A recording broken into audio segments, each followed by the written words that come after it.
views and opinions expressed by callers, guests, and hosts do not necessarily reflect those of the Black Talk Radio Network and Black Talk Media Project. Black Talk Radio is new black media for the new millennium.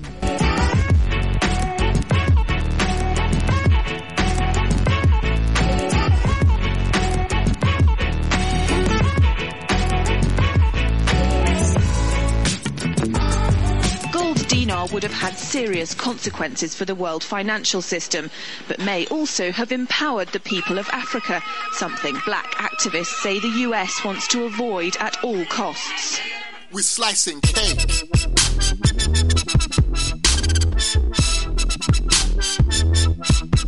We're slicing cake.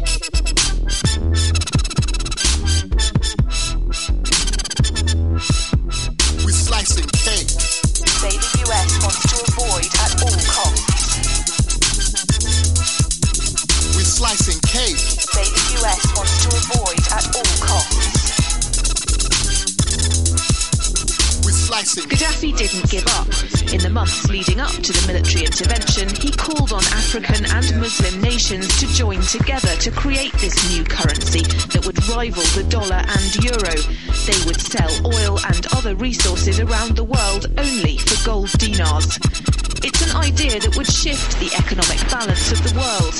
Countries' wealth would depend on how much gold they have, not how many dollars they trade. And Libya has 144 tons of gold. Welcome everyone to Tando Radio Show, brought to you by Black Talk Radio Network. Just want to thank you all for listening to today's show. What's up, Scotty? How you doing, brother? Hopefully all is well.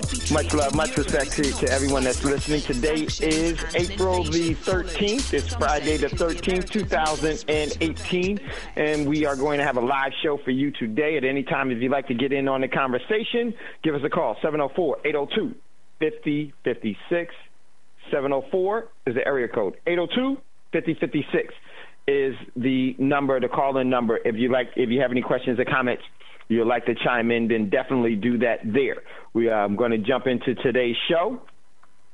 And let me see really quickly. I can see the board and just want to say what's up to everyone that's there. Okay, so everyone, please continue to support Black Talk Radio Network. You can very easily do that by going to www.blacktalkradionetwork.com and hitting the donation prompt that's there. Give some of your financial energy. Don't make a donation to the platform so it will remain on air and bring you what you have deemed as being necessary and important and relevant. So do that, please. Definitely can do that there. You could also support the network by becoming a member in its social media platform known as BTR Community. For only $24 a year, that's $24 a year, you can become a member and post all the things that you would like to post inside of the social media platform without being as adversely affected as you are on FedBook.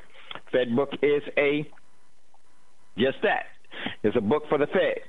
And they use that information to their overall benefit, and it's adverse to you. They sell your identity and everything else, and it's just starting to come out. But we've been talking about this since we actually, Scotty created BTR Community, where for only $24 a year, you can be a member. In the first month of a free trial period, you can enjoy that, and so that you can see how the platform works is really, really good. So you definitely, in my opinion, want to be a part of that, okay?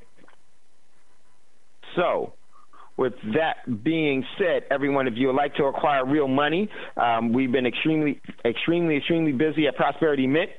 So definitely check out what's on the website, prosperitymint.com. Check out what's in inventory, then email info@prosperitymint. Someone will get back to you. There's a reason why we do that. It's for your benefit. It won't be used for any sales call or anything else. So if you haven't received a telephone call back, leave your number, and definitely we'll get back to you. So look forward to doing that. And you can actually trade your cash for real money, and that's going to be very, very important in the future, because cash will return to its intrinsic value of nothing. Okay? Let me just tell you this. Currency is debt, and gold is money, and everything else is debt. Gold and silver is money. Everything else is debt. just so in the financial realm. Very, very important. So that want to make that plain to you. That was actually said by J.P. Morgan Chase. Gold. He said, gold is money, everything else is credit. And I say gold and silver is money, everything else is debt. So definitely check out what's there, and then email info@prosperitymint.com and just say, hey, Dave said for me to give you guys a email, and so that you can know how to purchase, the actual proper way of purchasing, and someone will get in contact with you. Okay? All right. Very, very important. Make sure you don't sleep on that. All right. So we're going to jump into today's show. We're going to have part 2 of yesterday's show. Let me just get situated here. Part 2. And that's going to be part 2, firearms, handguns, and rifles, a means of protection. So we got to want to get into that. And so that will be today's show. It's a lot of great stuff inside of Tando Radio Show's page. All the information that's there for you. Become a member. You can check out that. So I want to hurry up and get into some of this so we can get into the show. Really quickly, I want to cover a specific incident, and this whole thing, why this situation in Syria, in my opinion, is definitely blowing up, and it will blow up. There was an article yesterday when the Mike Pompeo was being actually for confirmation for the new takeover the Secretary of State position. He actually alluded to the U.S. Bombing in an airstrike and killing over 200 Russian soldiers back in February, which did happen. We covered that here, and I said that, believe me, Russia is going to retaliate. Well, they did, and actually the first article from Wall Street Journal, it talks about that. And the second article I posted, it was from a Russian publication, and you have to right-click it for English. And if you right-click it for English, let me see if I still have it up real quick. And this is what's really going on behind the scenes. Let me just hit it, and then I will pull it up and right-click it for English. You need to hear this, because it just shows what's really going on in this situation. The U.S. and Russia have already exchanged and have had major casualties on both sides. And, and as is being stated now, you'll see Russia lost a couple of 200 troops from the U.S. bombing on an airstrike. They bombed them on an airstrike and killed 200 Russian troops. This one is an article from Rex. And it's a Russian publication. It says, revenge for Wagner. Su-57 crumbles in Ghouta. PMC Americans, and that's private military contractors. That's what PMC stands for. The Su-57 Razor East Ghouta, along with, let me move this down, American soldiers who are not there, about 2,000 from the U.S. PMCs will remain in the land of Syria forever. Basically, they killed 2,200 U.S. troops and 1,800 PMCs. Then that is the private military contractors, Americans, and I think it was some other foreign countries. So in this article, it says, according to Syrian media, according to Syria media, there are already 4 Su-57s in Syria that harmonize with the land of East Ghouta, along with American soldiers. Also, the Syrian media writes that in East Ghouta there were up to 2,000 U.S. soldiers and so-called PMCs, private military contractors. This figure needs to be supplemented by NATO soldiers who do not understand what they are doing there. American militants and terrorists need to be counted separately. They were killed, and they were killed much more. Goes on. Now, move this down. Now, no one doubts this is revenge for the Russian guys who died as a result of the America shelling a few days ago. It was an airstrike. The U.S. State Department tried to get through to Moscow, but no one was there to answer, as Lavrov said in Munich, and that is the Secretary of State equal to Russia, Sergei Lavrov. And this is what his quote was: "The time for negotiation has passed," and this was back in February. "The time for retribution has come." And it's reality, and it's really true. And that was it. Oh, excuse me. Let me give you the quote again. Lavrov said, "The time for negotiation has passed. The time for retribution has come." End of quote. And it really came true. Russia does not intend to tolerate the antics of the United States either in Syria or elsewhere. And believe me, now in Qatar, more abruptly than in Stalingrad. From there, no live American soldiers will leave. So basically what they were talking about here was that, and I actually posted one of the possible airstrikes that the Su-57s carried out in Syria in the Ghouta region, and that's where they killed 2,200 of them were known to be were said to be U.S. soldiers, and 1,800 of them were PMCs, private military contractors. And PNC, private military contractors, are individuals that used to be in the military that got out, and they were actually hired on by the military contractors to go back in and to perform different duties, up to even combat patrol and everything else. And so what happened was, once the U.S. had killed the Russian soldiers, a couple of days later, Russia responded by killing 2,000 U.S. soldiers. And now that's what Russia is saying is that's the real reason why the U.S. came up with this overall chemical attack false flag, and that's why they want to engage. And if they do engage, they will lose even more. So the U.S. and Russia have already started their overall military confrontation. So this is what happens when those things happen. And is this credible and believe? Yes, absolutely. Pompeo actually said that they did do it, but you didn't hear about what Russia said that they did, because the Russians really don't publicize a lot of the things that they do. So this, to me, this is extremely credible, and now we can see what, in my opinion, this makes all the sense in the world why there was this actual response that you have here. And most people would say, well, how can you hide 2,000 American troops being killed? Very easy to do. Very, very, very easy to do. They don't report it. And then for the families, all they do say is they were killed in a training exercise. They know where they are and what theater of operation and how dangerous their jobs are. They get paid a whole lot of money to do it, and this is where Russia responded and took out 2,000 troops, U.S. troops, and U.S.-based private military contract individuals. Hey, Dave.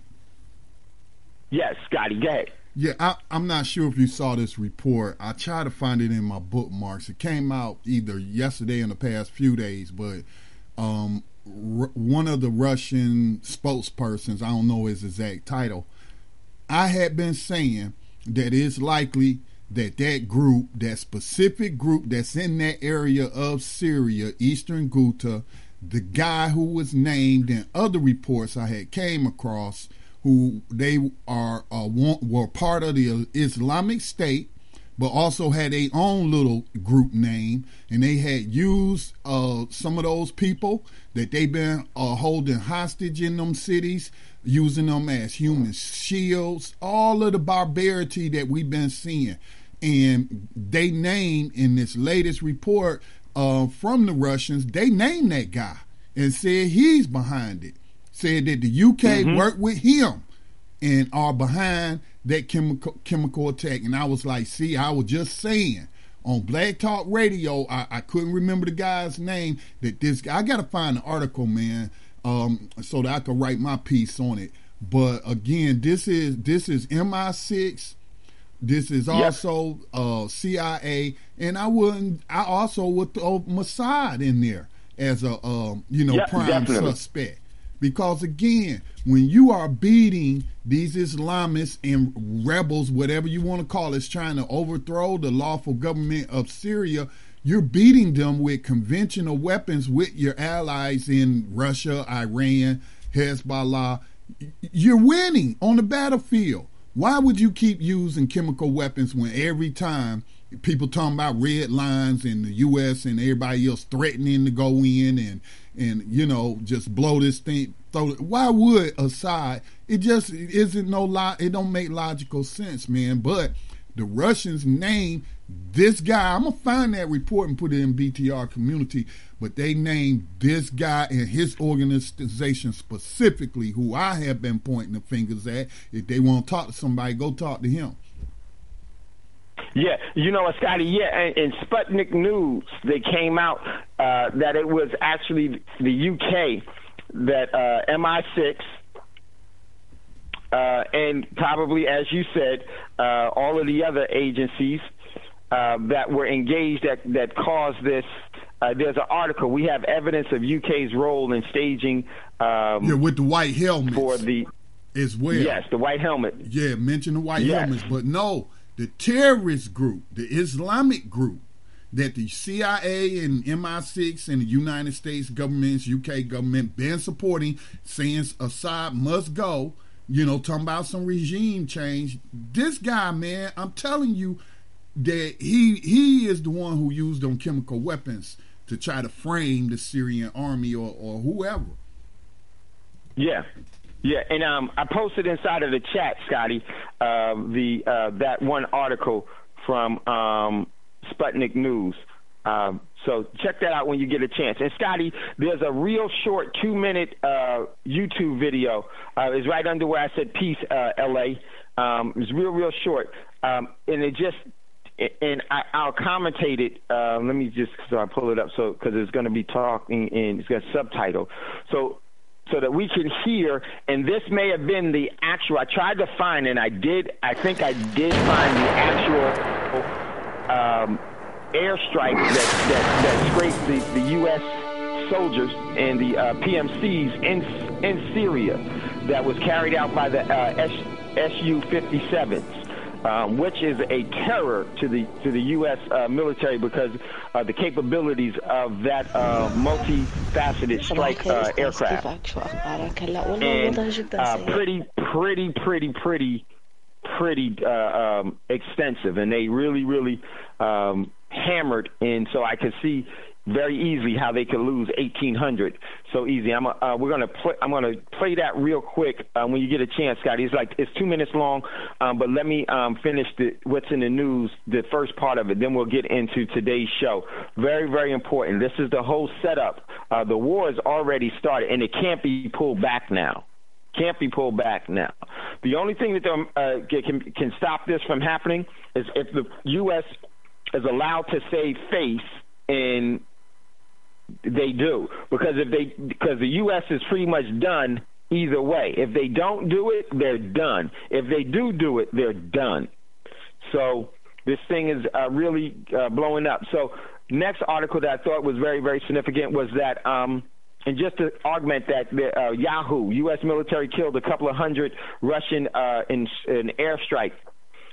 This is what was said during the prospective Secretary of State confirmation here. He admitted to it, and believe me, Russia did respond to it. Next article, I got this from Active. I got this from. Oh shoot, where did this come from? Archives.is, and I said Mattis knows Russia ain't playing, and the U.S. can't attack without getting their hat handed to them. Don't do it, Trump, is what I said. And this was from Wall Street. U.S., France, and Britain craft a broad plan for strike on Syria. I guess there was a argument between the Secretary of Defense, Mattis, and the Joint Chief of Staff, Dunsford, against Trump and Bolden. And Trump and Bolden wanted a broad strike on an immediate strike on Syria, but the ones that was talking them back and pulling it back was the Secretary of Defense, and this is what it said. I don't know. Secretary of Defense James Mattis, and Dunsford, the Joint Chief of Staff, because they were worried about what the overall ramifications and the retributions for attacking Syria would be, because they know that they would have to deal with, and U.S. troops would have to deal with the overall Russian entrenchment there. They didn't want to deal with it. They don't want to deal with it. And it actually in the article Mattis has said that in so many words, and he says it pretty extensively. And let me just pull it up. He basically, and I'm going to surmise what he says, we got to be calculated and strategical on this, if you know what I mean, because this can go out in a very, very horrible way if you catch my drift. That's what a lot of military individuals do. They don't tell you right out what's up. They talk around it, and you just have to read between the lines and catch what's up. He's saying that they ain't ready for this, and nor do they really want to engage in this because they know that they're outmaneuvered. They're outmaneuvered. Dave, I posted the name of the guy in the chat. Lead into. Go ahead, Scotty. I posted the name of the guy in the chat. Jaish al-Islam terrorist group. That's the name of the group that the CIA. Okay. I mean, it's even documented in Wikipedia, which has the links to the outside. I never but heard I'm of saying them, this Scotty. is common knowledge that this is a terrorist group. Yeah. Huh. And you know what? I'm glad you did, because I never heard of them at all. So, okay. Yeah. I got you. I see it. Yeah, but I never heard of them at all, Scotty. So I definitely can see that. That's it. I'm glad you posted that there. So, yeah, check out that. It's there. I'm gonna check that out as well. So, Mattis was as in Dunsford was actually saying, and I'm gonna tell you, they're trying to buy as much time because the longer they wait, it gives the opportunity for this to get a mass public cry to prevent it from happening. And right now is Britain, because remember Britain said that Russia they started this whole thing with expelling for that nerve gas, so to speak, of the spy. This was all a part of the same MO, and this is why you expel diplomats when you're at war. That's because Russia has already hit them and hurt them pretty bad, and they're losing positioning. Because remember, Russia is there to fight ISIS and to target and destroy ISIS. So what does that mean? They're targeting U.S. troops, and they're effective in it. Completely effective in it. And now they can't lose the ground that they've gained. Because this is what happened. The U.S. walks away from this with their tail between their legs, what they should do. The overall dollar is going to take a major hit. And it's going to be a free fall, and it's going to have cross-pollination in all fields, and the U.S. will lose all influence. And then this is where it is going to start to really to implode even further. So just want you to be aware of these things that's going on, and it's up to you to decide how to prepare. That's up to you. We'll try to do as much as we can to help you. Now, there was a within the real quickly, let me close this. At any time you'd like to get in on the conversation, give us a call, 704-802-5056, 704-802-5056. I do anticipate that this overall military strike is going to happen, and when it does, the overall reprisal by Russia, Iran, Syria, and China is going to be, in my opinion, pretty extensive. And that overall response will not just be in Syria, it will also be here in the States and in different parts of the world. It's been said now that Russia has already stated that they will engage Europe, and that tells me that is going to be the Ukraine, that they're going to, in some of the Baltic state areas. They'll take over the Ukraine, invade the Ukraine, and then they will also engage Israel with Iran. And Iran says now that they're going to make Israel pay for their airstrike that they conducted on the Iranian airfield.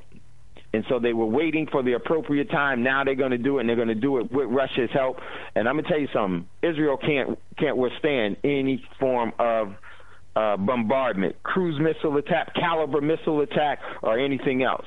That whole place, it will go, and then that will lead to practically possibly a tactical nuke being utilized because Israel will not surrender. They're going to blast, and they're going to blast heavy, but they can't win They can't deal with on multiple sides. This ain't the 7-day war with just having to deal with Syria and Egypt from the 70s.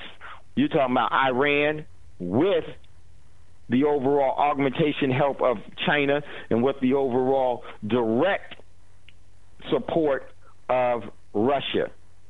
Boy, this could be real ugly. So check out that. All right, so what I want to do, Scotty, let me just let me catch up real quick here. Let me get this down. Scotty, if you would just cue up that 2-minute. My computer is messing up. Hold on. We're having storms here. And we're also on tornado watch here. Scotty, and I would just be right back. Okay. Thank you, Otis. Otis, I'm not on the board. Thank you, brother. So yeah, well, wait for. I think Scotty's back now. 1 second, Scotty. Let me get set up here because I may have to read the subtitles back in BTR News. I'm sorry, back in Tando Radio Show. 1 sec.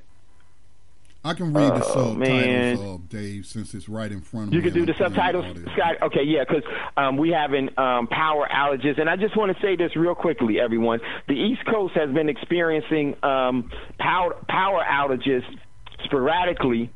And then not only that, there were some cell phone outages in different parts of the country all this week. Now, coincidental could be, but I don't think so. It could be the actual test and dry run of things as well. So I don't know. I won't. Now, but very well could be. Now, before I read this, I have to get a source. The source is the Washington Post, and so they part of that news media that is part of the propaganda machine. But yes. I'm just giving you that disclaimer. This is from the Washington Post. The Washington Post spoke to people inside the heavily bombarded suburb of Damascus. Almost 300 civilians are dead since intense airstrikes began February the 18th. All right, so this was published actually February the 21st, almost a month ago. All right, so here we go.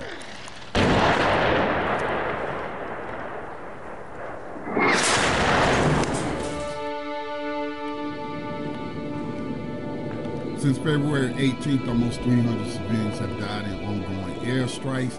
The violence seems to be a new push by the Assad regime to recapture.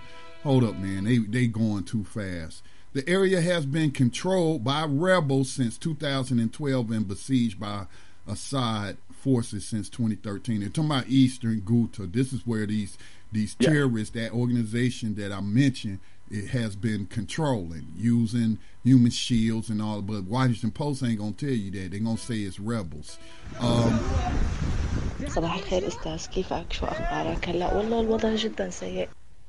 Okay, this woman who is speaking for some nonprofit organization says called Women Now for Development. The situation is really bad now. I almost have not slept in more than 24 hours. The airstrikes and artillery, they are targeting Ghouta nonstop.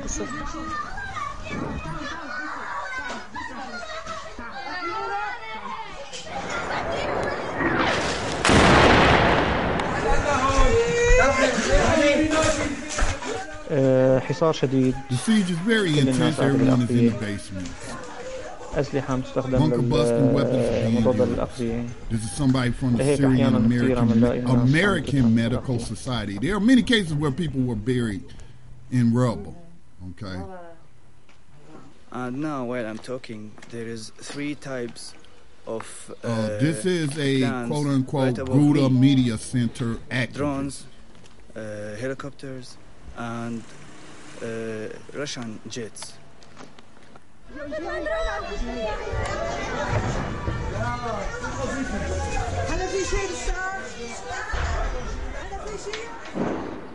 Audio of a bombardment from Huda Yada's basement or Kayada's. ما بعرف يمكن الواحد So I don't know, maybe one should not think much about it. It's just written destiny. That's again from an NGO هذا الشيء women اللي عم now for بيصير. كمان هاي development, صارت and no جزء one من can do القناعات anything to يعني. stop it. This has become part of our beliefs.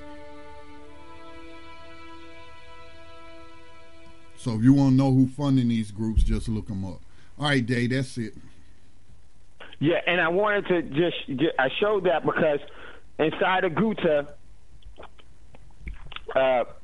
Assad's forces, with the assistance and augmentation of the Russians, have totally reclaimed control over that area, and that's where the 2,000 U.S. PMCs with 200 U.S. troops were most likely killed in some of those airstrikes. And those airstrikes that they're carrying out in Ghouta are extensive.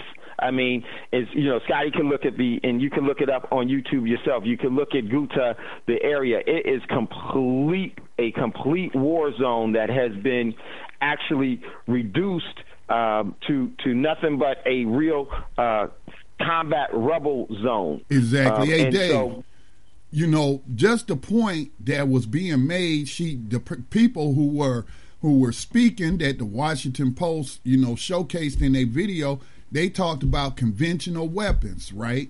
Bunker busters, those are conventional weapons, right? So, so the very fact, like I had stated before you played this video, that alliance, the Russians and the Syrian government, was winning on the battlefield with conventional weapons.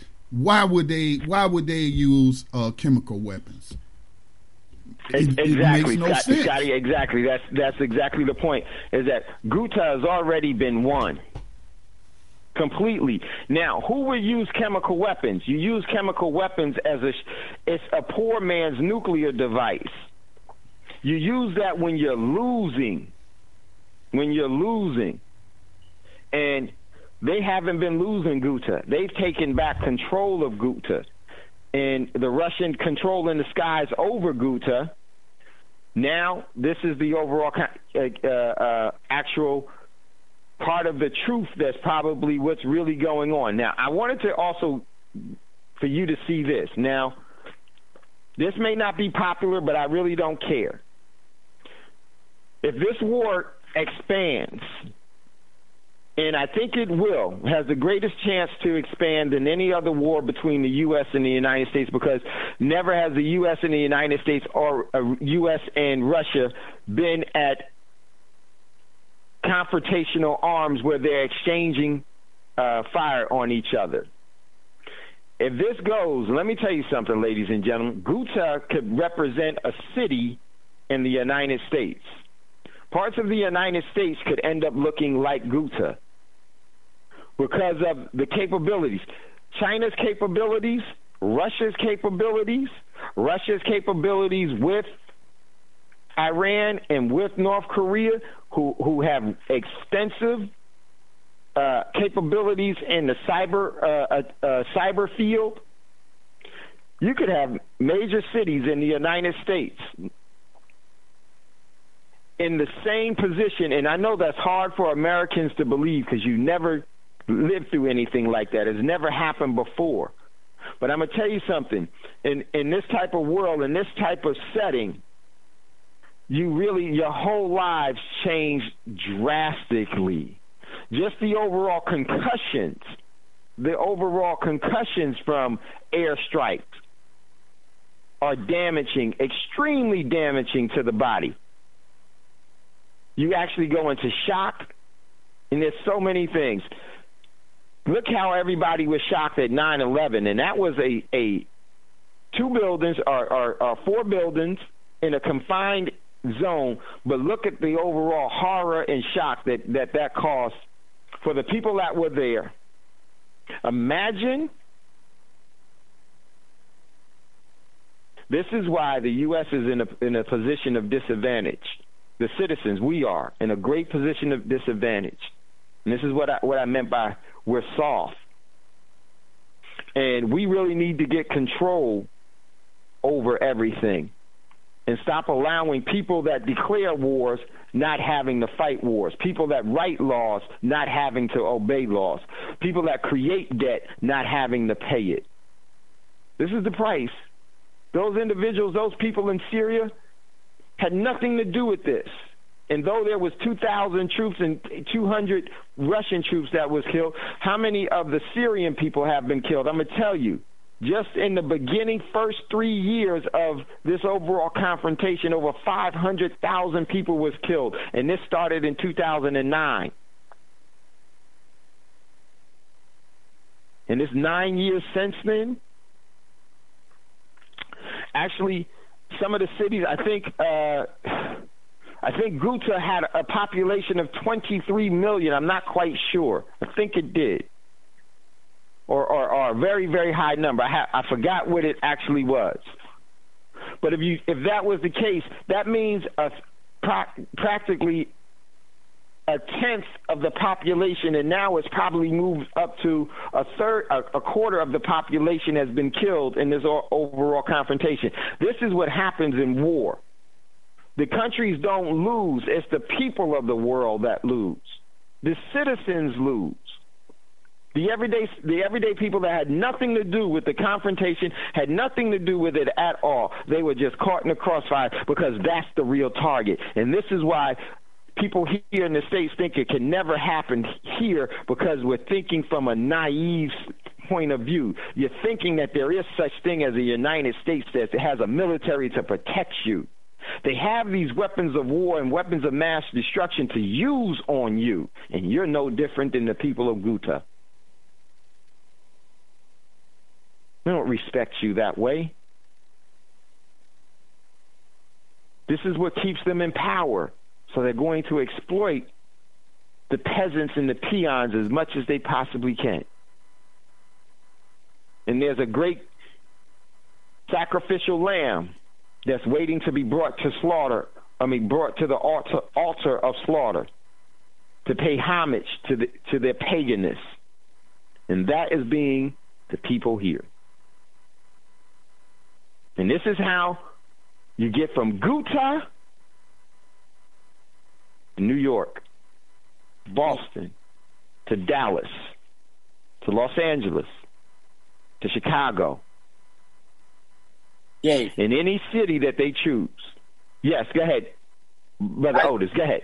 I just want to let you know, I've been friends with a reporter named Eva Bartlett for about 5 or 6 years, and I get a lot of inbox stuff from people trying to smear her. I shared an article. The title is A Personal Reply to the Fact-Challenged Smears of Terrorists, Whitewashing Channel 4, which is a British station, Snopes, and La Presse, which is the French press. This girl has been going back and forth to Syria, and the article, I put it in the chat room, is very lengthy, and what it ended up being is a long article documenting from about 2011 till now specific articles and how the press, the U.S., Britain, the M16 that you're talking about, all of them, MI6, who funds the white helmets. It's a lengthy article, but if somebody wants to get up to speed of what's going on, because she actually has a lot of on-the-ground stuff about Ghouta from about 2009 right on through till now. And if you get a chance, all over that article, because she's embedded videos showing the direct lies that have been told on her when she's been doing her reporting.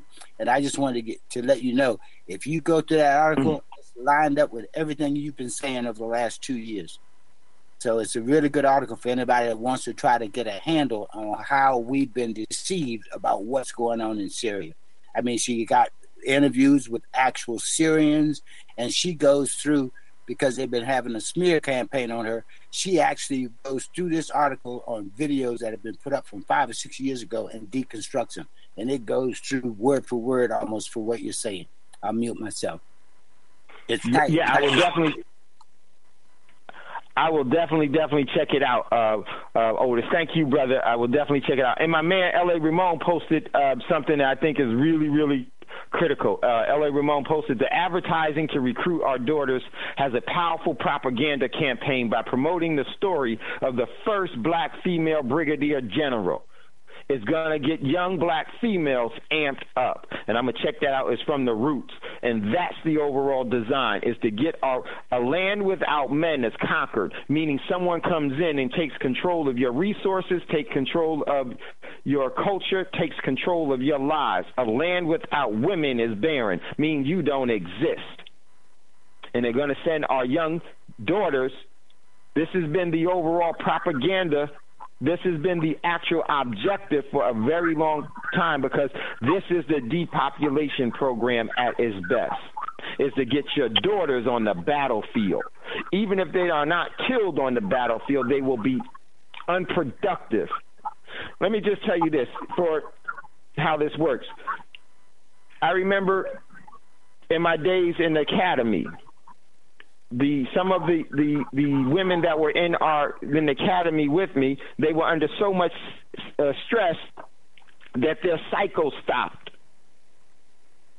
Imagine you're in a combat zone.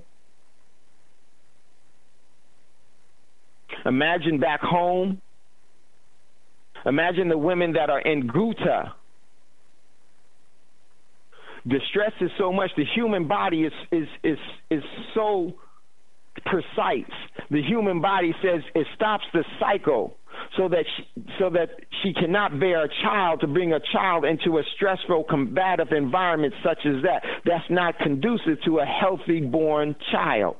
So what does the body do? What does the great creator? What does the great creator give us? Our intrinsical value of us will stop the reproduction process. This is why war is so profitable for the overall system, because its intentions are fully made into existence. And because they school us, we become so foolishly ignorant to what's really ailing us. We look at fads, and we don't look at the intentions. We're easily distorted because we've not been taught to think. We've been taught to obey. Every soldier obeys, and they're going to try to make our daughters the soldiers that will obey the order to go die for your country. And how sick is that? If there was a man on the streets and he told a woman, you're going to work for me and you're going to die for me, you would have the most vile things for that man, that you would call him the worst pimp in the world. Why don't we look at this from the overall fraternal order of government? How stupid are we not to see this obvious tactic as what it truly is? How cowardice are we to allow this?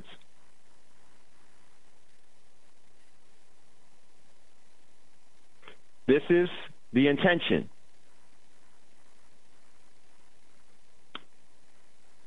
One thing, you can control how you respond to things. And that's the most powerful thing. It all starts with you. So I just wanted to bring that up. Definitely check out that article. Yes, our daughters is who they're after. So let me jump back into what. So that's what I want to get into today's show. I want to pick back up from yesterday. If you'd like to get in on the conversation at any time, give us a call, 704-802-5056, 704-802-5056 is the call-in number. If you have a question or comment that you would like to bring up, and we're going to be looking at protection. Now, there are many different ways of protection, and I don't want to say that for those of you that do not want to use or engage in firearms as a means of protection. I thoroughly understand, and I definitely respect you as individuals. But the only thing that I have a problem with is for somebody that doesn't want to do that to try to stop me from doing what I'm not trying to stop anybody from doing what's important to them, because I realize that I can't make anybody do anything. If the great creator can't make you do something, what makes you think that you can't? So it's never been my intention. I realize my sovereignty stops where someone else's begins, and I'm not trying to encroach on anybody else. What's good for that individual, I just hope that they have a peaceful, benevolent intentions, But when people don't, because people have free will, they have a choice. And when people choose to, I'm going to tell you something. When people choose to, they can be just as powerful as you are for those that resonate on in a high frequency of benevolency. Let me tell you how strong there is. There are people that are so evil that they can make themselves immune to pain because it's a spiritualness that's attached with it all. Now, our overall capabilities that were given to us that weren't taught to us by the schools are much greater than what we know. Much, much greater than what we know. So I think it's very, very important that we start to exercise that and utilize that gift. And just like any other gift that the great Creator God Almighty has given us, whenever we squander it, we lose it. It's perishable. Our talents and our abilities are perishable. This is why we've been perishing. This is why we go from crisis to crisis, from generation to generation, with no reprieve. Because we haven't created our sanctuaries. The people haven't.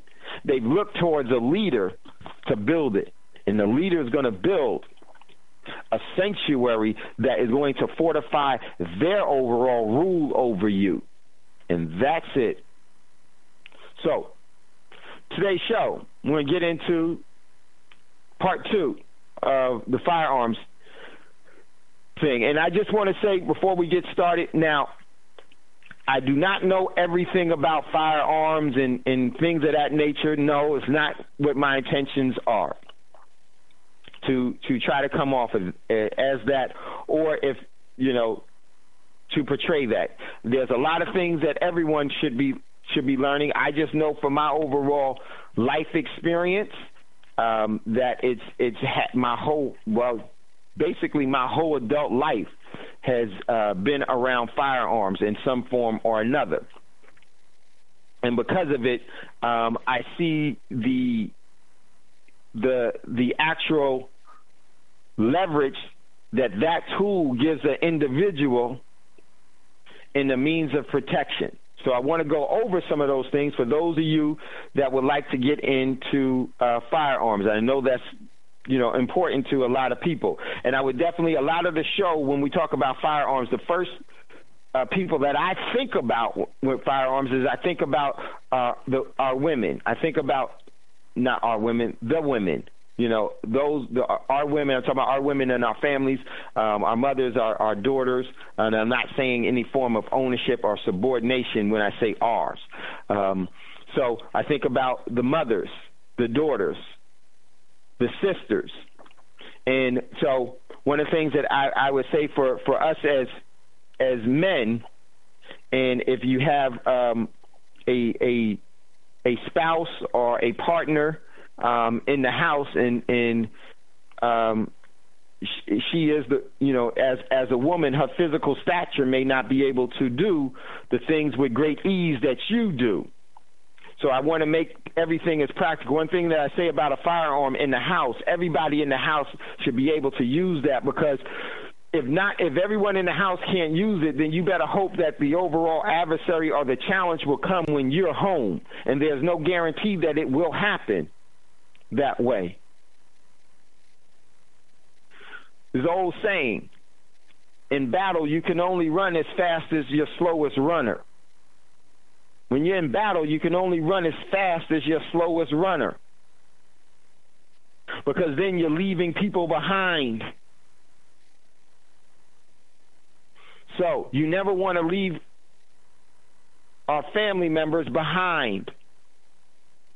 So this is why, to me, it's very, very important when we talk about firearms. And actually was talking to Jenna and Roz after the show briefly, and we were talking about some of the firearms things. And I really do want to express this. Listen, in today's world, the technology of rounds have made it so that a smaller caliber round can still be just as lethal and as effective as larger caliber rounds. The key to utilizing a firearm is, one, your overall expertise with it, how well you handle it, how well you can handle stress while using it, how well do you know your firearm, and how well you can evaluate and still think at the moment of crisis, where you can slow everything down while still being able to respond to things immediately. And that takes training. Whenever you buy a firearm, most people think that they're now protecting themselves. No, what you just done is you made yourself extremely vulnerable to a tool that is unforgiving. And you have to train with it. Your family has to train with it. You have to know it inside and out. And you have to, in my opinion, you should be utilizing the best possible tools to your advantage that you possibly can use. So I want to go over some of the top rounds, handguns, top 6 handguns. Rise had posted this, and I wanted to get back to it. Now, one of the things about, and I was saying that the rounds of today, the technology in the rounds of today are extremely advanced to where you have rounds that are mission specific, meaning you could have certain rounds for certain things, and they'll be quite effective. You heard one caller talked about the 5.7, the FN 5.7. That is a magnificent handgun weapon, and it's definitely mission specific because of what its capabilities are. And if you ever seen the rounds for that, it looks like a darn ballistic missile itself, because it's built for speed and it's built to be able to penetrate. Some rounds are built to penetrate, some rounds are built to punch, some rounds are built to have bigger holes. Some rounds are built to have more trauma, more critical mass trauma. And what do? They fracture.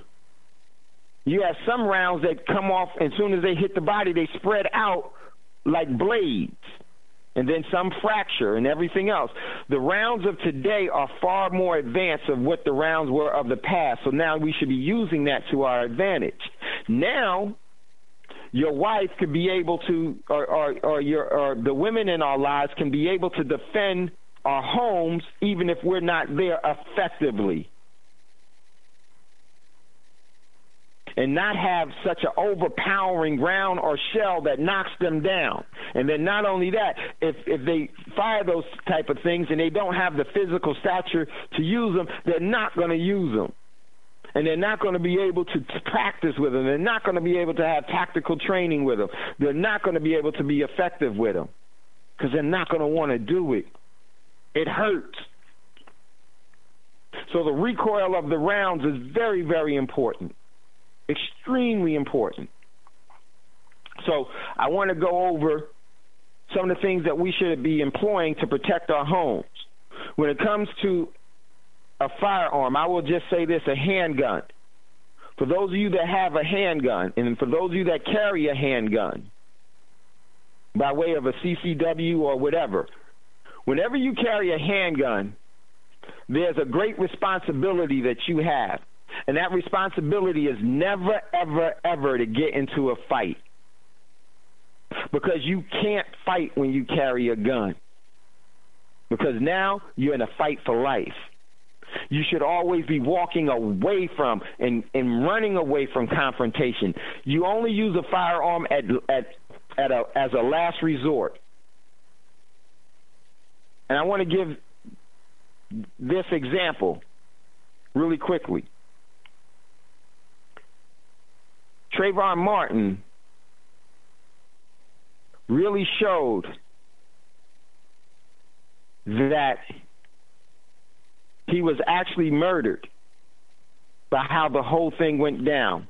And you know what? The system knew he was. But what they wanted to do is they wanted to maintain and keep the overall the overall environment of tension live and well, because they use that. Anybody that's investigated any kind of crimes and everything, you could tell right away that Zimmerman's story was a lie. One, because Zimmerman said that Trayvon was on top of him, and that's why he had a shooting. That's a complete lie, because if Trayvon was on top of him, he would have never been able to get that firearm out of where it was. He actually had a jacket, and he talked about that gun would have actually been tracked. That means he had the gun in his hand the whole time. So all of these things start to bear out where you can start to see. When it comes to firearms, it is a crucial thing that you respect that overall capability of that tool. And we have to respect it from the standpoint of putting our families in the best position to survive and to be able to neutralize any threat, credible threat that comes to them. So it's not about being a macho thing. It's not about being where, in that type of sense. This is why men don't shoot well. And this is why women, some of the greatest snipers ever were women. Russia just had one of their greatest snipers killed in the Ukraine. But then there was also another, I can't remember her name, from World War II, one of the greatest snipers ever. Brother Dave? Beating out, beating out, oh man. I know Brother Davis was here. He may be able to help me. I can't remember the Marine sniper. Now I'm not talking about the newest one from Iraq. I'm talking about the one from Vietnam. His name will come to me later.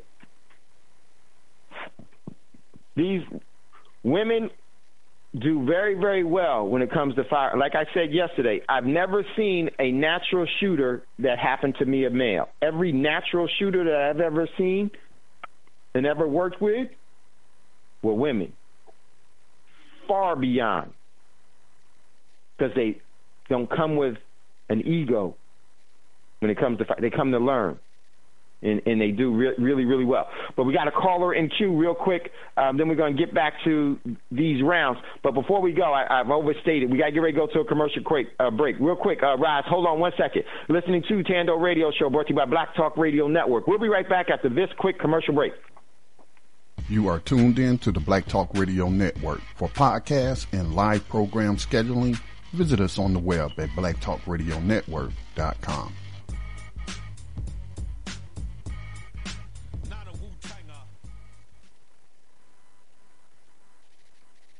Okay, welcome back, everyone, to Tando Radio Show, brought to you by Black Talk Radio Network. If you'd like to get in on the conversation, give us a call, 704-802-5056. Got my man Rise in queue. We're getting ready to go to Rise in 1 second. So I just want to say, so we're going to focus on some of these rounds because we want to put ourselves in a position of advantage so that we can win. That is the goal here in the most effective way. One of the things that I try to do is get you the cheapest, most effective way for you to be able to mitigate any threat that comes to you and your family. So I want to just go over some of that right after we take some of our calls from our listeners. We got Rise that's in queue. Rise, what say you, brother? Hey, peace and love. How you doing? What's up, my man? How you doing? Hey, man, like Scotty says, surviving behind these enemy lines, but I'm good. Great show. Great show. That was Norman Halfcock, Carlos Norman Halfcock you were talking about, right? That's right. Yes. That dude was not a game. I saw a couple documentaries on him on the military channel because they do like these. Well, it did it a while ago, but they run them on repeat about snipers from different wars and just the incredible capabilities of shooting that some of them had, and he always comes up at the top of the list. That dude was serious. He reminds me there's a deity in the religion of Ifa, of the Yoruba people. His name is Ochosi, and he's known as the divine archer. And he was so incredible that he could just shoot in any direction, and every time his arrow would hit the mark. And he accidentally killed his own mother, thinking that she was a thief. He heard somebody in his grove stealing some of his vegetables and stuff, and he sent the arrow, not knowing it was his mother that was picking the stuff, to make some food, and he ended up killing his own mother. That's one of the Patakis or stories of the Orisha that they talk about. So yeah, Norman Hathcock was not a game. Of course, you got the psychopath Chris Kyle that everybody talks about now, but ultimately, what you just said was really powerful. Like when you're carrying a gun, or you need to be responsible and avoid conflict.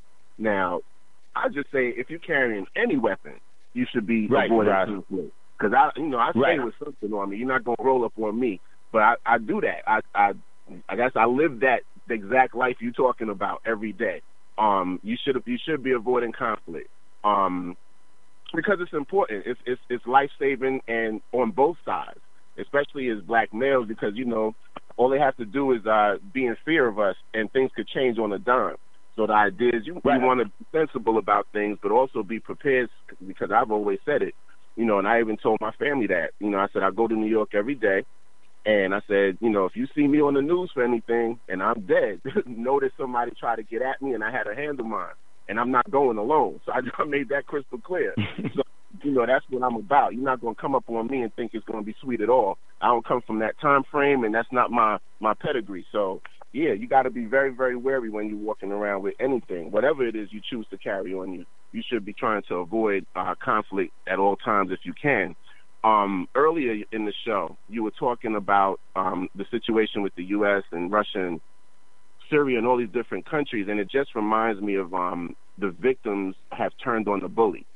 Everybody who's been getting bullied for all of these decades are coming together, and it's funny because it's happening on multiple fronts. You have, the trade war, you have the economic situation happening, where everybody's just discarding the use of the U.S. dollar altogether, and now you have these hot shooting conflicts that are starting to boil up now. So really, we're going into a holistic scenario of loss of life. And America has never experienced having an invasion on its own soil. So there's not a city, I think, that's prepared. I think the people that will be most prepared are those the Duck Dynasty boys, because they train all the time, but they looking to kill black people. So I think, in those areas, they'll be pretty decently prepared unless they get something dropped on them. But the vast majority of the country is going to be a walkthrough as far as that's concerned. They're just not prepared. And you were talking about our cities looking like Lebanon and whatnot, Beirut, and it made me think. There's a documentary called The 7-5 about East New York. It's a precinct in East New York, and it was considered in its time in the 70s the most deadly 5-mile square area in the entire country, known for rapes, robberies, murders, police shootings, everything. And when they drove through the neighborhood, it looked just like that. It looked like somebody just dropped a bomb in East New York. And if you look at early hip hop documentaries where they go like, I remember those days. Show you the South, show you the South Bronx, and you will see that New York looked like that. The difference was all of that destruction was domestic. It had nothing to do with anybody dropping bombs, though it looked like somebody dropped bombs over there. So, I have a feeling, like you said, we're going to go back to that type of stuff, and it's going to be serious. And it was really a governmental campaign. Absolutely, because that's what bombings are. And they don't always have to have an airstrike to turn the neighborhoods into rubble. Is really what Roz is saying. But go ahead, Roz.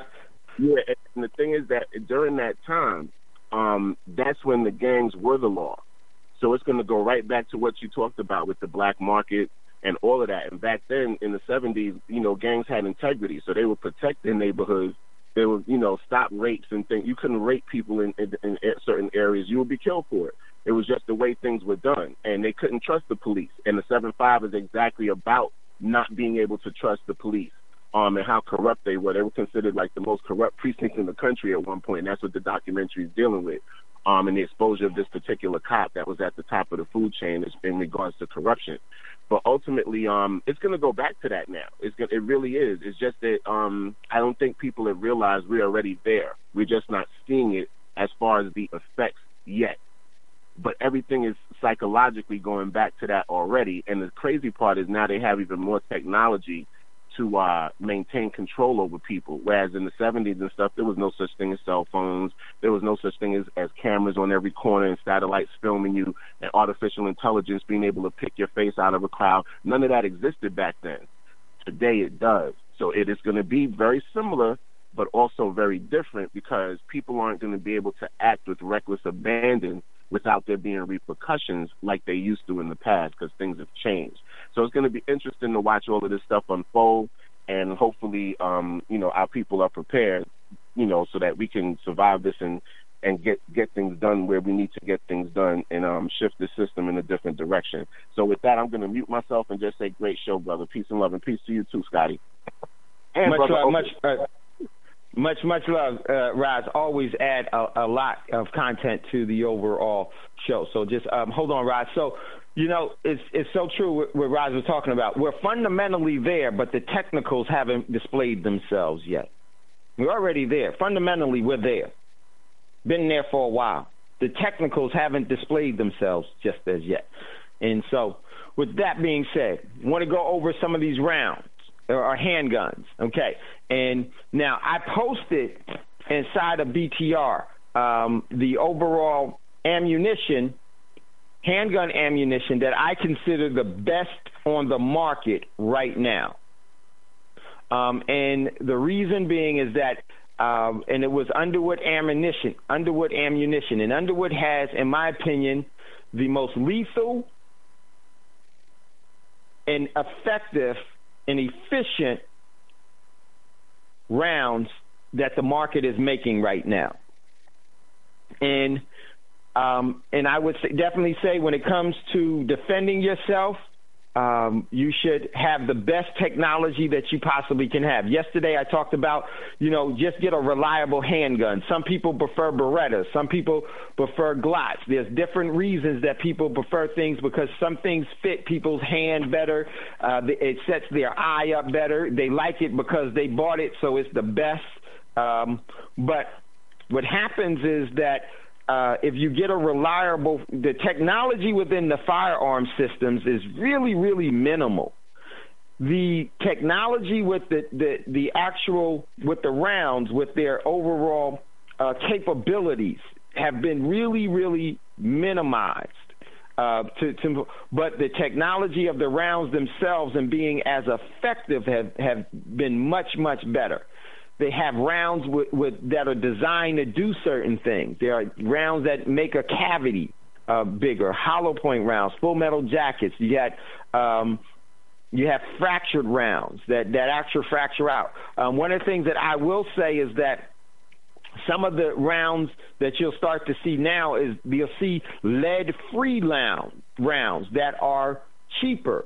I stay away from lead-free rounds. Reason being is because a lead-free round is going to be compromised in penetration, and that round is going to be compromised in accuracy.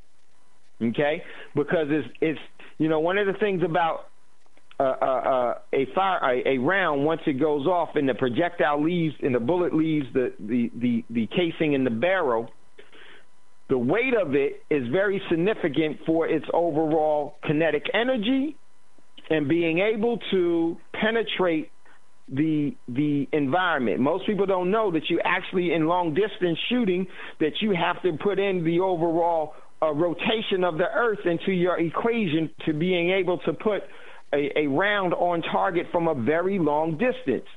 You got to be able to look at the heat. Got to be able to read the waves, the heat waves, and everything, the radiation of the movement of the earth, everything, the wind, everything. All of these things, because you're talking about a scientific algorithm that you're putting together in physics in order to get from one place with time, speed, and energy to another spot at a specific time. That's all mathematics. So I stay away from the lead-free rounds because lead-free is what the system wants you to have, because then you can't protect yourself with lead-free. It compromises your ability to protect yourself. Now, it won't go through your walls, that's true. But I would much rather have a round that's going to be able to, if I'm going to use it, it means that I need to use it because it's a last resort thing, and it's a matter of protecting my life or someone else's life. And I don't want to have compromised tools, compromised technology, or compromised or using something that's not going to get the job done. So Underwood ammunition, great ammunition. Some of its ammunition, some of its rounds are actually shaped like a screwdriver. There's a reason why that is, like a Phillips screwdriver. There's a reason why that is, so that it can penetrate. So most people think that hollow points is real good. Yeah, hollow points are good, but sometimes hollow points won't even go through denim jeans because the hollow point itself gets filled with the overall debris from the shirt, a jacket, or jeans, and then now the round is not as effective. It doesn't penetrate. It doesn't connect with vital organs. It doesn't cause for mass trauma. It doesn't stop the person. All of these things come into factor. So I would say, if you're going to be purchasing a firearm as a protection, depending on who's in your home, and if you have if there's ladies in your homes, from your teenage or young daughters, or to your spouse or your whatever arrangements that you have, your significant other, however you're doing it, you want to be able for the weakest person in your home to be able to protect the whole home, the physically weakest person. So what that means is that, in my opinion, you get a good firearm, a reliable firearm, and there's many of them, your preference, and then there's some of them that are their price points are really good. Just get a good firearm, and the round is the most important thing. This is why in that top 6 handguns, my personal preference, this is just me, my personal preference for home protection would be a 9mm, because ladies can handle a 9mm, and you can get rounds that maximize the overall penetration that round will have by having the right ones. You get some of the Underwood ammo, the 9mm ones, the Extreme Defenders. You get some of those, or some of the other ones that they have that's there. Oh, the overall trauma that round will cause, and is much smaller, easy to handle. The recoil is much less. That makes it a whole lot easier. You can also get subsonic rounds. Now, the thing with subsonic rounds is that the overall bullet is heavier. The 9mm is 158 grains. So that means that the overall density of the bullet itself is a heavier bullet. Heavier bullets do what? They travel with the same load of the casing. It's more weight, so it's going to do what? It's going to cause the round to go slower. If it's a lighter round and more aerodynamic and everything else, it's going to make it go faster. Now, that's where you got it, where it's going through things. And the 9mm, a lot of people have talked bad about the 9mm as a defensive handgun, because they didn't realize that it wasn't the 9mm that was the problem. It was the round that they chose to use as a 9mm. A lot of them used subpar kinetic energy rounds, or rounds that didn't have the overall right design and weren't the right load for whatever it is that they needed to do. Depends on what your mission is, and depends on what your objective is. Inside the home, a 9mm, you can for the ladies in the house, is light enough for them to handle it, and it's definitely powerful enough to defend the home. that for them to defend you, defend the children, defend whoever they need to defend themselves that's there, and be quite effective, and be able to do that in a sustained manner. Meaning they're not just going to be relying on one shot. What if they have to be able to defend themselves against multiple assailants? If the rounds are too big, they're not going to be able to handle it, and it's going to throw them all off, or even they'll drop it, and then it's all over. See, when we think about protection, we got to think about the practicality of it all. Very, very important. So it's the round that matters. The overall firearm itself, like I said, Smith & Wesson makes good ones. Beretta makes good ones. Glotz make good ones.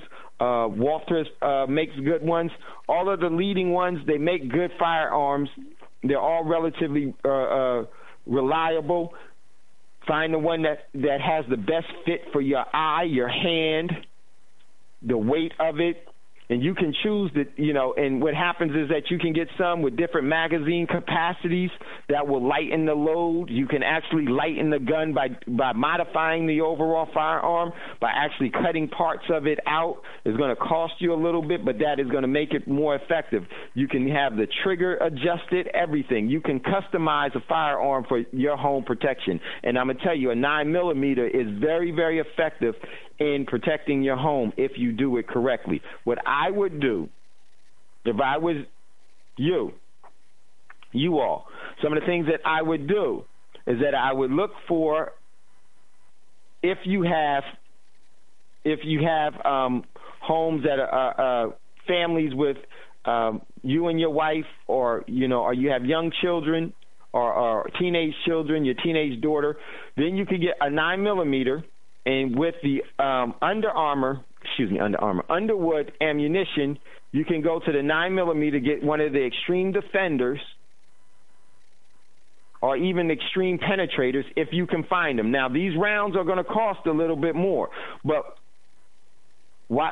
you're paying for the great craftsmanship and abilities of these rounds. I would definitely look at getting something, some of the ones that I would recommend. I would recommend the Control Fracturing round, hollow point rounds, the Extreme Defender rounds, and from 65 grain up to 90 grain, and up to what do they do? Well, let me pull up the Extreme Defender ones real quick. They go up in the overall. Man, let me see. Okay, let me see which ones they have here where I could just. 1 second. Okay, let me get some of their choices for. So there are many choices that you would get. Now, I will say this: you'll see some rounds that have P+. I would stay away from the P+ rounds because that means that the pressure is stronger in that round. The way that the load is loaded is much stronger, and that is actually, in my opinion, that's not good for your overall barrel of your firearm. You don't need to me, in today's world, you don't need that. You'll see it says +P. I don't think that those are necessary because they add exorbitant amount of pressure to the overall barrel structural integrity of your firearm. In today's world, when things go awry, you don't know what is going to happen, what the availability of firearms will be. So you want to protect your tool as much as you possibly can. So I always stay away from anything that has +P. Okay, that's pressures, higher pressures. You don't need higher pressures in your firearm. So I would go to Underwood Ammo and hit Extreme Defender off of their website, Extreme Defender, and then I would look for the 9mm ones. Sometimes these rounds they sell out a lot, and they don't have a lot of stock in them. And the 9mm is the most difficult one to get from here, because a lot of people are aware of real shooters know, or people that are avid shooters and are aware that this company is in existence. They can never make enough 9mm rounds because they are highly sought after because of, just what they're able to do. Their full potential. So try to find a 9mm. They have some in stock now. They have the 90 grain, the 65 grain. They have also have it in the plus P. You have to have a barrel and a slide that's rigid enough for that, in my opinion. So they do have the 9mm that's there. They also have a 45 and a 40 caliber as well. Now, with that is that with those rounds, you can even move up to a higher caliber round, and that will help you too. So for the everyday people, for us, especially for people that are just learning, now when you first get these rounds, don't target practice with these rounds. You buy some ball rounds, cheap ammo from Walmart to practice with, okay? That's what you practice with, because shooting is still shooting.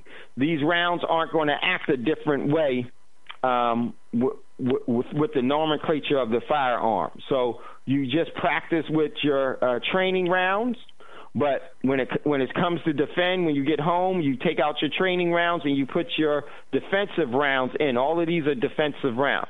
Then they also have extreme penetrators. They got extreme hunters and extreme maximum expansion rounds, and it's really all of this stuff is,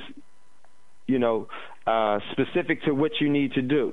Okay, the extreme penetrators, they're going to come in higher loads, and they're going to actually have, and they're built to be able to, because one thing is that if you're outside or even if you're in your home, if you shoot through something, it's going to weaken that overall round and alter its trajectory, or it's where you're aiming and trying to get it to is going to alter that. You got to be mindful of that.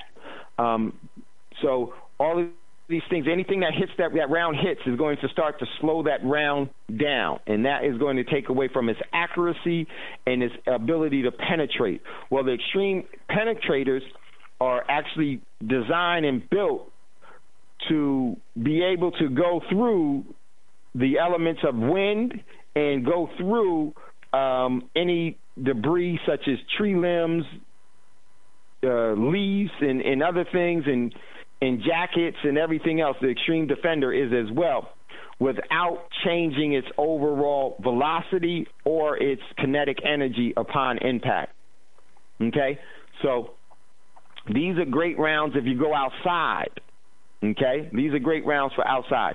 Then they have some hunter rounds for that, and those are more specific for wild game, large animals, and you definitely, I tell you, the firearm, if you ever want to really see it, I would definitely say for you to check out some things on YouTube. Your round is more critical than anything else, and is best seen when hunting, when you see people hunting big game, particularly like wild boar and everything else. If you come with the wrong round on a wild boar, that boar is going to be on you and through you before you know it. So that's why you have to be mission specific on what is it that you want to accomplish. What are you going to be doing with this? And so you can take a look at the Extreme Hunters, and you can see that those rounds are built and made differently. They're much sharper so that they can penetrate very thick skin from whatever it is that you're hunting, from alligator to wild boar to deer, because the hide on animals is much more resilient than human. Now, could you use this as defense? Of course you can. Of course you can.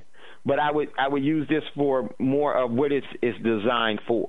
So some of you that are out in the country and you got wild boar around and things of that nature, these are the rounds that you want to have. But once again, you want to have the right round and the right firearm for that. To be able to stop a wild boar with a handgun, that means you need to have a very, very powerful handgun with a powerful round. There are rounds that can do it, but the thing is, can you handle it? Can you handle that overall round and be able to deliver it through your fundamental shooting to be able to deliver that round to where you need it to go when you need it to go? That takes skills, takes practice. Listen, get ready to go to a commercial break. When we come back, take a look at some of these rounds, and then also take a look at where you could purchase some of the rounds, and then talk about some of the tactics that go along with having a firearm. Very, very, very important. You listen to Tando Radio Show, brought to you by Black Talk Radio Network. We'll be right back after this quick commercial break. Hi, the Black Talk Media Project would like to invite you to become a member of the BTR Community subscription-based social media platform. BTR Community is a platform that was set up for the listening audience of Black Talk Radio Network, the #1 independent black radio network online. For just $24 per year, your subscription gives you access to an interactive space to share information with like-minded people with your privacy guaranteed. Your subscription will go a long way to help us maintain and improve our current media platforms. It will also help provide a budget so that we can begin the task of establishing localized media centers and radio stations across the United States. The best way to show your support and appreciation for what we do here at Black Talk Radio is to subscribe. Help us to help you be informed. Join btrcommunity.com today.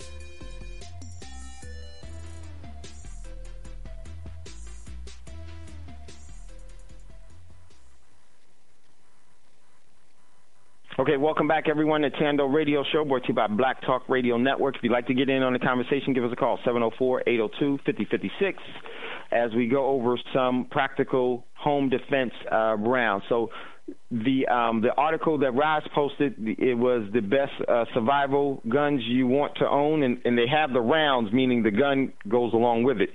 So it has I'll give you the rounds. It's a 22 LR, 380 auto, a 9mm Luger, a 357 SIG, a 38 Special, a 357 Magnum, a 40 Smith & Wesson, a 44 Magnum, a 45 ACP, and a 500 S&W Smith & Wesson. So these are all variants of rounds, and they all do different things.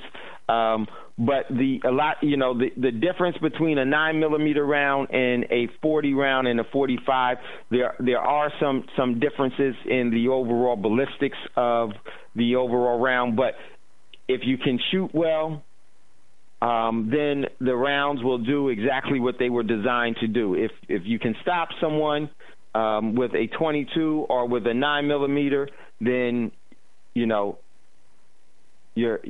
good. It does work, because neutralizing a threat is neutralizing a threat. Now, I'm going to tell you something about rounds. Just because you have a powerful round doesn't mean that round is going to actually do what it's supposed to do. Some rounds are fault. There's a human error in a lot of these things, machine errors. This is why practicing is very, very important. And so I want to go over that with tactics with the rounds. But before I do that, let me just say, so if you want to get a 380 auto, then find one that does well for you. There's different places, because we're all over the country. There are some states that have regulations on what you can have. Make sure you know that whatever the state laws are, so you can be in full compliance of the state law until the proverbial crap hits the fan. Then forget about all forms of law. It's yo-yo, y'all. You're on your own.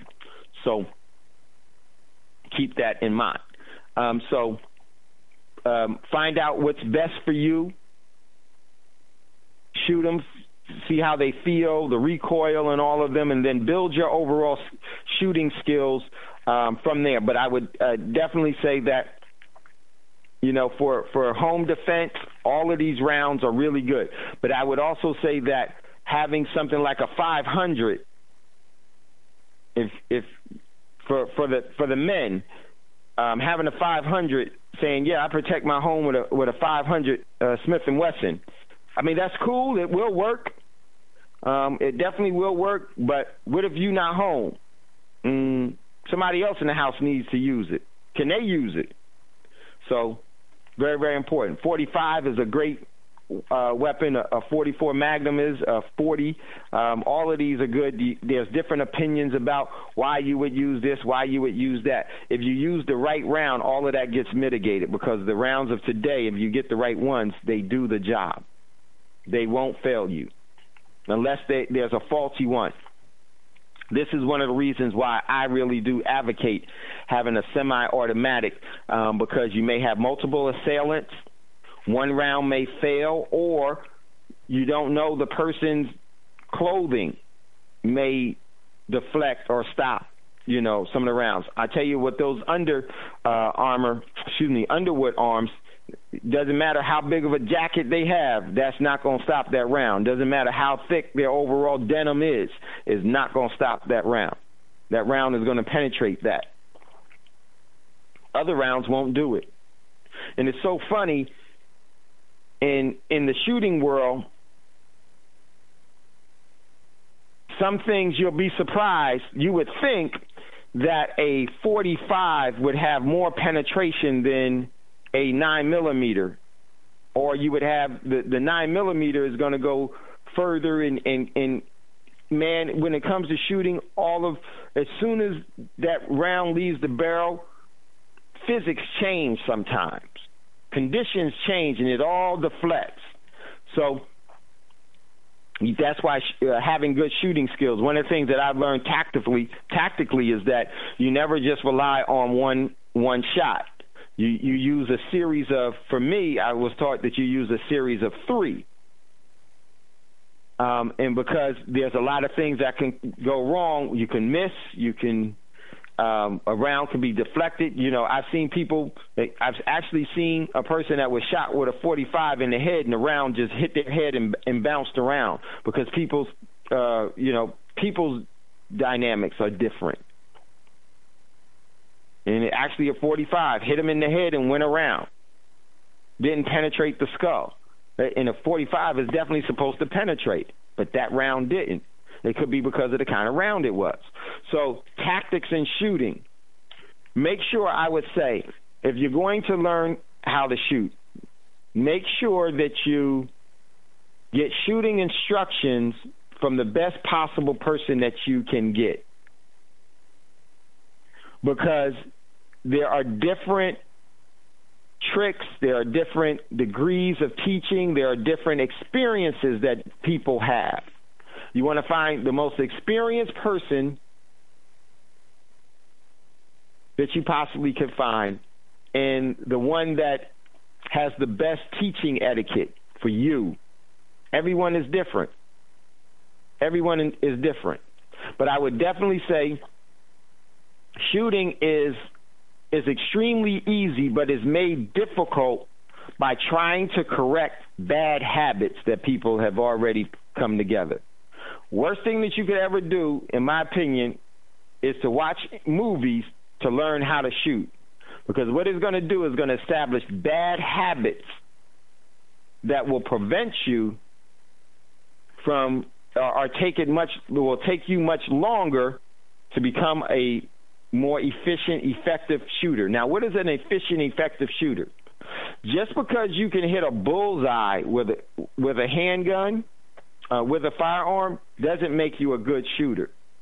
It makes you a good paper shooter. But can you do that quickly and effectively and safely and multiple times?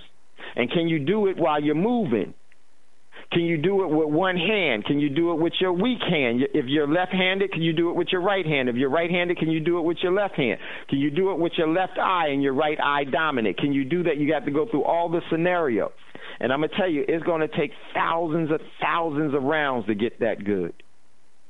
Then can you handle stress and do it? Many, many things. So training is the most important thing. And I would definitely say one of the bad things that we do is that we start to diminish our capabilities of becoming effective shooters by establishing bad habits, because then we get bad muscle memory.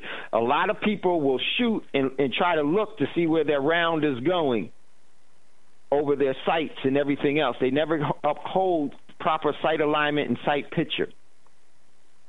And because of that, they never develop into good they have to now try to break that habit. And then that's going to get them further away. Learning to shoot is extremely easy. Extremely easy. You could actually learn how to shoot right where you are and learn how to shoot effectively right where you are.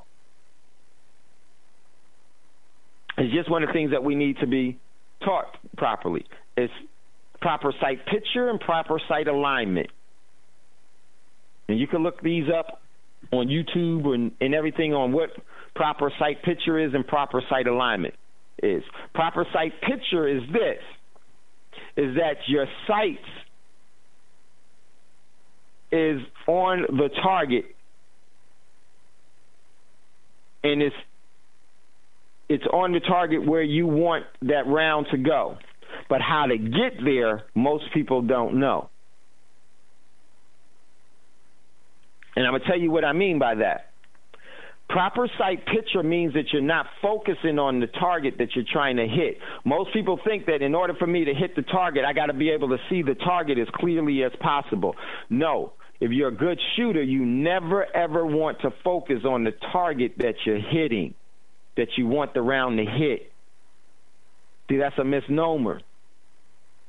Your focus is just primarily you want your front sight post, your aiming point, your front sight post to be as clear as you possibly can get it. And your target is a blur, meaning you're not ever focusing on your target. Because your mind can only do one thing at a time. So proper ways of shooting is that your target is a blur. Your sight is in full focus. Then there's breathing and all these other things that go along with it. Very, very, very true. But good shooting always starts first and foremost with proper sight picture, proper sight alignment. Sight alignment means that your front sight post, your aiming point, is evenly placed between your sights, your front sight post and your rear sight aperture. There's a space that's there. And in that space, it should be evenly cut and evenly placed in the middle, both from left to right and from top to bottom. That's the very easy process of shooting. Very difficult for people to learn and do and focus on it. Because, especially for men, because men come with the ego. Come with an ego. Young ladies, they listen, especially because they respect that firearm. That's why they want to listen. And then they apply what it is. So, keys to shooting: proper sight picture, proper sight alignment. You can look that up on YouTube to get it. Also, another thing is that you never, ever pull the trigger. You can't shoot well if you pull triggers. The proper thing is that you have to remember, this is physics.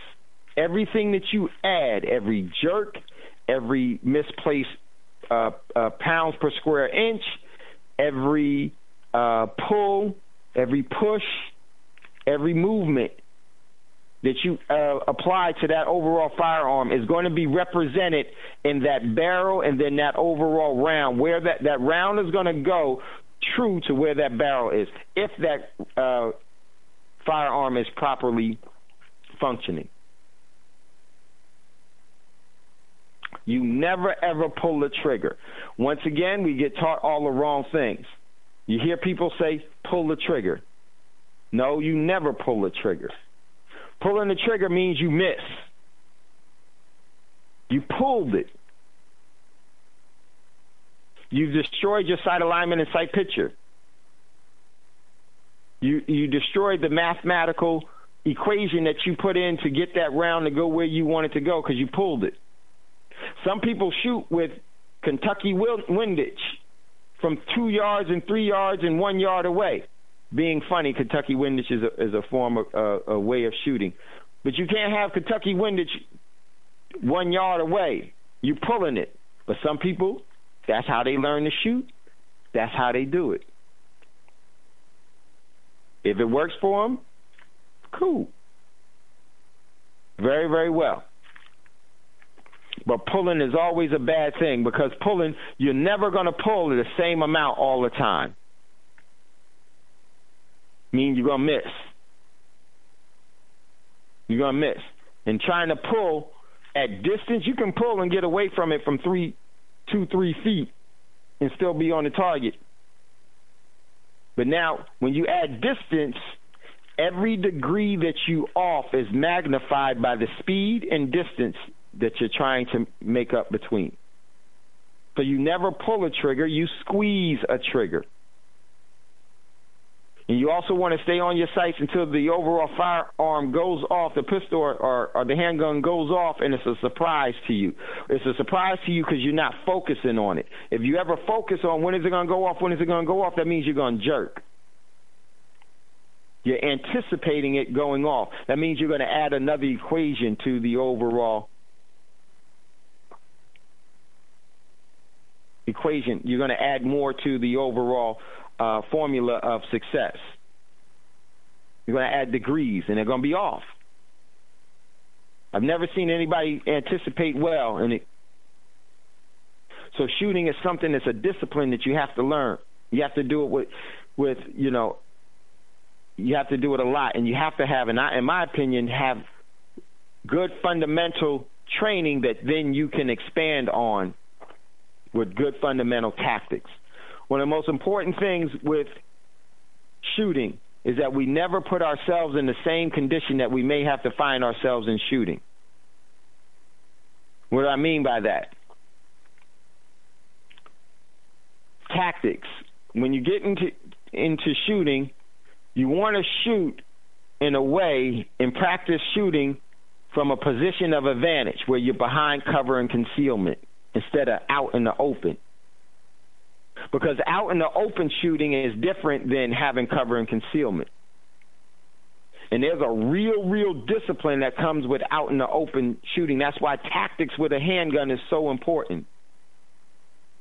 What do I mean by out in the open? It's just like target practice. You just stand in front of a piece of paper and you blast. The only thing you're doing is just blasting.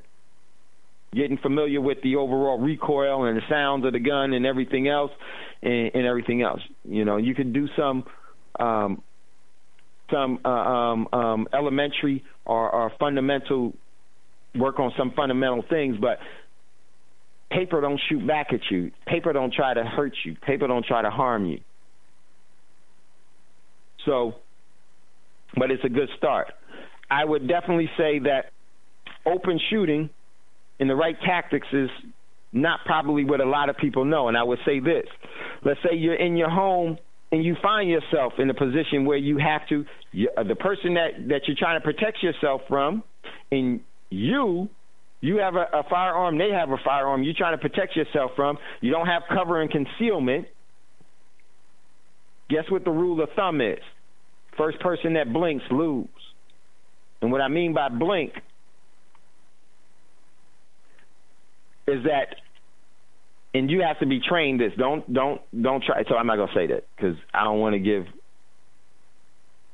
information to people that may not be ready for it. But there's things that you would have to do, and you have to learn those type of things. Very, very, very important. And it's not what you would think that they are to do. is generally the opposite. They're generally the opposite, and especially opposite of what everything Hollywood teaches us. One of the things you want to know what Hollywood shows you so you'll never do it. Look at Hollywood on what not to do. Good rule of thumb there. So, getting the firearms, getting properly trained before you get it, and how to utilize it and apply it is critical. Is really, really critical. And I'm going to say this real quick before we get out of here. I'm going to give you something that you could practice and become a very, very proficient and effective shooter. What you want to do, if you're left-handed or right-handed, so let's say you're a right-handed individual. What you want to do is you take your right hand, push it all the way out from your nose like you're looking at your finger, and put up your index finger as a number 1. With the back side, the not the palm side of your hand, the palm side of your hand facing away from you, like you're telling somebody to stop, and just hold your index finger up. Then you're going to take your left hand and hold up the peace sign. Spread the peace sign. And what you're going to do is that you're going to have your peace sign equally like a rabbit's ear, and take your index finger and put it in the middle of the index finger, and put it in the middle of the space between the peace sign, so that you have your peace sign and then your index finger that's in front of your peace sign. Hold your peace sign just a little back. And you want to have your 3 fingers evenly spaced, top and bottom. That if you put a level on there, it would be all square.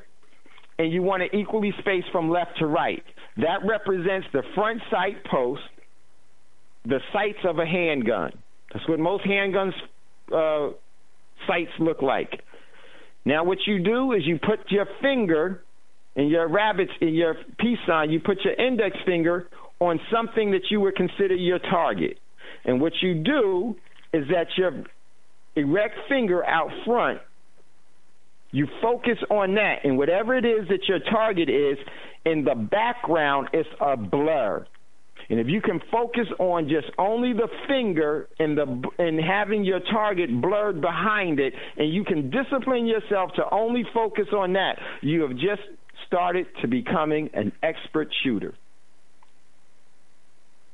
The proper training of things is so important. If you look at your target, you're going to miss it. If you focus on what you're trying to hit, you're going to miss it. And the further it is, the bigger the degree that you're going to miss it by. You can get away with it from 2 feet. You can't get away with it at 25, 30 feet, 40 feet. This is the fundamentals of shooting. Your index finger, or what you can do is just hold your index finger up, put it on something that would be your target. Let's say like your light switch in your home, or just a box. So you would put it on something, put it on a box, and the box or the light switch is blurry because all of your focus is on your fingertip, your front side post, your fingertip. And that is where you want to focus and have that come in as clear as day. See, most people would think that you need to see what you're going to hit. No, what you need to see is your front sight post. Whatever that is on is what is going to be hit. You need to really focus from your nose to the end of that barrel. That's where all your concentration and your vision needs to be the clearest. If you're looking further than that, you're going to miss. If you can master that and practice doing that, when you ever do start to get to shooting, you will see that you will always be on target. Now, just because you have a firearm in your hand and then you're going to be using it, do not get away from and break the disciplines of what you've been practicing. Practicing will make you better. So, just wanted to give you all that tip on how to properly learn to start to shoot, and we're going to try to do more of this, and definitely, hopefully, we could have the RDP first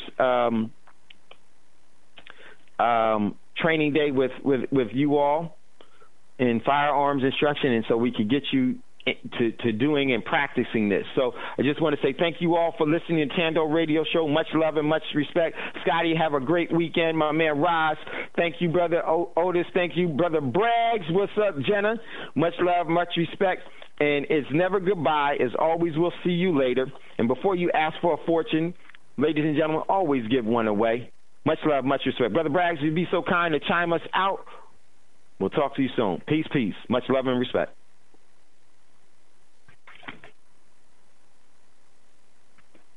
Peace, peace. Peace, peace, Brother Braggs.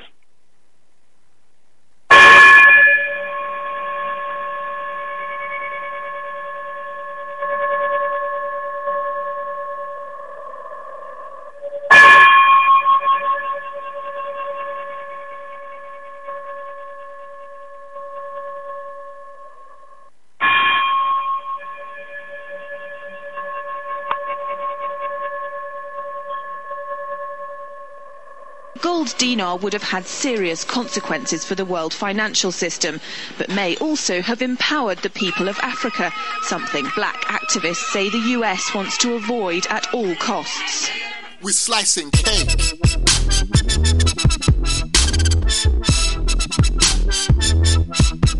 We're slicing cake.